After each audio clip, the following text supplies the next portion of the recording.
To start making this recipe, I have taken here 2 cups of maida or all-purpose flour into a bowl.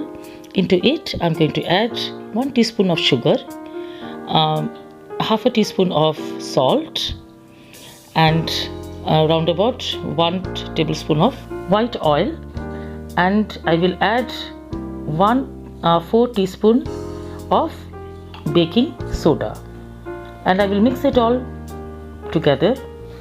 And now I will take 1 cup of curd.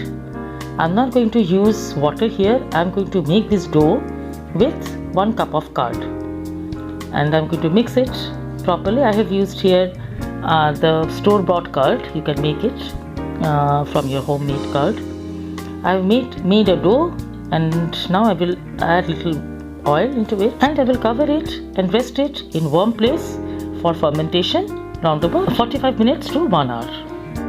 While my maida is fermenting, I'm going to make the chole here, and for this I have added 2 tablespoons in the kadhai, and I'm adding 1 bay leaf and 2 green cardamom, 1 black cardamom, and some cinnamon sticks into it, and fry it till a nice aroma comes out. I have boiled the chickpeas. I have washed the chickpeas. I have soaked it for around about 4 hours, and then I have boiled it with some salt, 1 tea bag, and black cardamom, and pressure cook it. When the nice aroma comes out from the garam masala, now I have added 2 large onions into it, chopped onions. Fry it till it is translucent, and now I will add half a teaspoon of garlic paste and half a teaspoon of ginger paste into it, and mix it well till the raw smell goes away. And after that, I have added a small medium-sized onion paste into it, and mix it well and fry it till all the raw smell of the onion, garlic, and the ginger goes away. After sauteing it, now I will add the tomato puree. You can add, this is the homemade tomato puree. You can add the store-bought too, around about 2 to 3 tablespoons, and mix it well till the raw smell of the tomato goes away. After that, I'm going to add red chili powder, haldi, half a teaspoon each, and coriander powder 1 teaspoon, and half a teaspoon of jeera powder. Mix it well and cook it for another 3-4 minutes in slow flame till the raw smell of the tomato goes away. And I have added here salt to taste and 1/2 teaspoon of sugar. Mix it well till oil releases from the side, and now I will add average chole masala. It is very easily available in all the grocery shops, so you can buy it. I have added the full small pouch packet into it. Mix it well, and now I will add the chole. Remember, I have boiled the chole with salt 1 tea bag.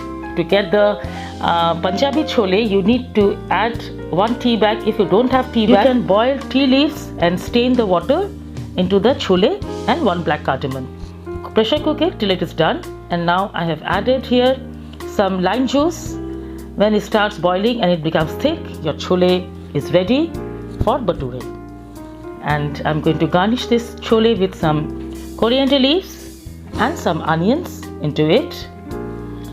And this is the basic chole, the Punjabi chole, which we always have in the restaurants.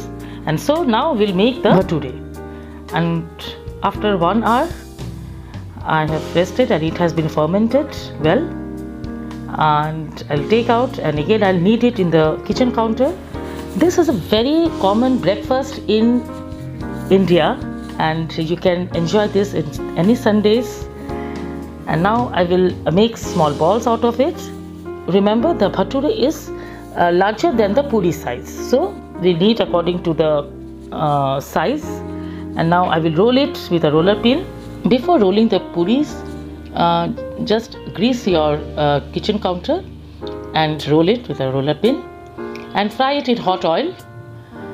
And I have showed you the authentic chole bhature, which we get the Punjabi chole, and the color of the Punjabi chole comes with the tea leaves. So if you want to have the authentic chole or chickpeas, then boil it with some tea leaves water.